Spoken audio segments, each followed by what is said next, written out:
সংস্কার বিচার আমরা কিন্তু সবাই চাই। বিচার তো 6 মাসের প্যাকেজে আপনি শেষ করতে পারবেন না। এটা একটা টাইমের দরকার। ডিসেম্বর এবং জুনের মধ্যে নির্বাচন নিয়ে যে টানাপোড়েন, এবং জোনাস সাকিব বলছিলেন যে নির্বাচন নিজেই তো একটা সংস্কারের গুরুত্বপূর্ণ অংশ। সেই জায়গায় যে নির্বাচনের দিনক্ষণ নিয়ে যে একটা বিরোধ এবং এটা প্রকাশ্য, এটা হয়তো অনাকাঙ্ক্ষিত, কারণ আমরা সবাই নির্বাচন চাই। নির্বাচনের জন্য দীর্ঘ 16 বছর অপেক্ষা, মাঠের এত অত্যাচার নির্যাতন, তারপরে কিন্তু আমরা ওই পাতানো ভোটে পা দিইনি। এখন গত অগস্টে গণ আন্দোলনের মুখে ফ্যাসিস্ট স্বৈরশাসক পালিয়ে গেছে। তারপরে স্বাভাবিকভাবে রাজনৈতিক কর্মীরা একটা নির্বাচিত সরকার নির্বাচনের দিকে যেতে চাবে, এটা স্বাভাবিক। সেখান থেকে এখন যে সময়টার মধ্যে নির্বাচন ডিমান্ড করা হচ্ছে ডিসেম্বর, তা তো প্রায় 14 মাস, তো সরি 16 মাস।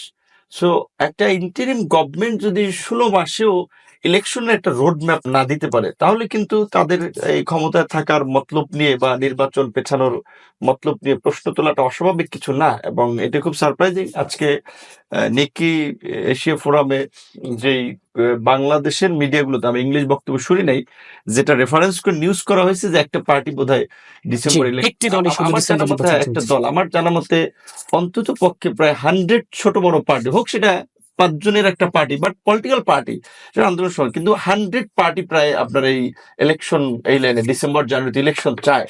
তাহলে এই কথাটাও কিন্তু বরং রুমিন ফারহানা বলছিলেন বরং একটি দলই আসলে নির্বাচন ডিসেম্বরে চাইছে না। এইটা বরং রাইট কথা হতে পারে, বিকজ একটা শুরুতে নতুন পার্টি ছেলেদের তৈরি হয়েছে, ওদের রাজনীতি বুঝতে, সংগঠন গুছাইতে, এমনকি নিবন্ধন পাওয়ার জন্য যে কর্মযোগ্য মঞ্জু ভাইরা নিবন্ধন পেয়েছে, আমরা ওইটার জন্য 1 বছর লাগার কথা। তো তাহলে তাদের জন্য বছর আরো 2-3 বছর সময় লাগতে পারে, কিন্তু তারা নবীন আসছে মাঠে, রাজনীতি করুক, বুঝুক, তৈরি হোক, এখনই তাদের জন্য নির্বাচন পিছাই দিতে হবে, এটার কোনো যৌক্তিক বিষয় না। সেক্ষেত্রে এটা ঠিক আমরাও যেটা লক্ষ্য করছি নির্বাচন, এবং সাকিবের যেটা চমৎকার কথা বলেছে যে শুরুর দিক থেকে আমরা এই বক্তব্যগুলো প্রতিনিয়ত টকশোতে বলতেছি, সংস্কার বিচার আমরা কিন্তু সবাই চাই। বিচার তো 6 মাসের প্যাকেজে আপনি শেষ করতে পারবেন না, এটা একটা টাইমের দরকার। তাহলে এই যে আমাদের ছাত্র বন্ধুরা বা আন্দোলনকারী কিছু নেতৃবৃন্দ বিচার সংস্কারকে মানে নির্বাচনের মুখোমুখি দাঁড় করিয়ে যে অন্যরা সংস্কার চায় না, আমরা সংস্কার আগে, বিচার আগে, তারপরে নির্বাচন। সংস্কারের আপনি যদি দেখেন সমস্ত আপনার বিশেষ পলিসিগুলো, পেপারগুলো রেডি, এখন ইমপ্লিমেন্টেশনে গেলে হয় 9 মাসে কি 9টা সংস্কার বাস্তবায়ন করতে পেরেছে? সংস্কার বাস্তবায়নে বাধা কেউ দিচ্ছে না, কিন্তু বরঞ্চ আমরা দেখতাম সরকারের শক্ত অবস্থানটা যে বিএনপি ডিনাই করতেছে, দ্বিমত পোষণ করতেছে, তারপরে তারা এক্সিকিউট করুক, ভালো কাজ আমরা সহযোগিতা করব। তারা কিন্তু কোনো এক্সিকিউশন এখন পর্যন্ত আমরা দেখিনি। সেই জায়গা থেকে এইটাকে বলবো যে এটা একটা ন্যারেটিভ দাঁড় করানোর চেষ্টা করা হচ্ছে যে সংস্কার, বিচার, নির্বাচনের কারণে হচ্ছে না।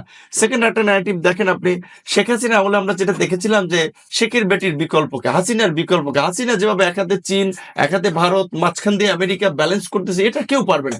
এই সমস্ত ন্যারেটিভ যখন দাঁড় করানোর চেষ্টা করা হচ্ছে, এখন স্যারের পদত্যাগ নিয়ে আমরা আশা করি না তিনি পদত্যাগ করবেন, এবং তিনি আসলে এই ধরনের পরিস্থিতিতে পড়েছিলেন কিনা বা সিদ্ধান্ত নিয়েছিলেন কিনা এটা আমরা মিটিং এর পরে বুঝতে পারিনি। মিটিং এ তো আমি ছিলাম, কিন্তু এইটাকে যে সামনে এনে একটা ইমোশনকে ক্যাশ করার জন্য যেভাবে সার্কুলেট করা হয়েছে যে তিনি পদত্যাগ করতেছেন কেন, রাজনৈতিক দলের চাপে বা নির্বাচনের চাপে, এটা একেবারেই একটা ব্ল্যাক মেইলিং আমি বলবো। যে সো এই জায়গা থেকে আমরা যেটা বলবো যে সেই মিটিং আমরা স্পষ্টভাবে স্যারের কাছেও জানতে চেয়েছি, স্যার একটা ইলেকশনের মাস আপনি সুনির্দিষ্ট করেন, যেহেতু আমাদের সবার ডিমান্ড, নট অনলি বিএনপি, আমাদের একটা ডিমান্ড।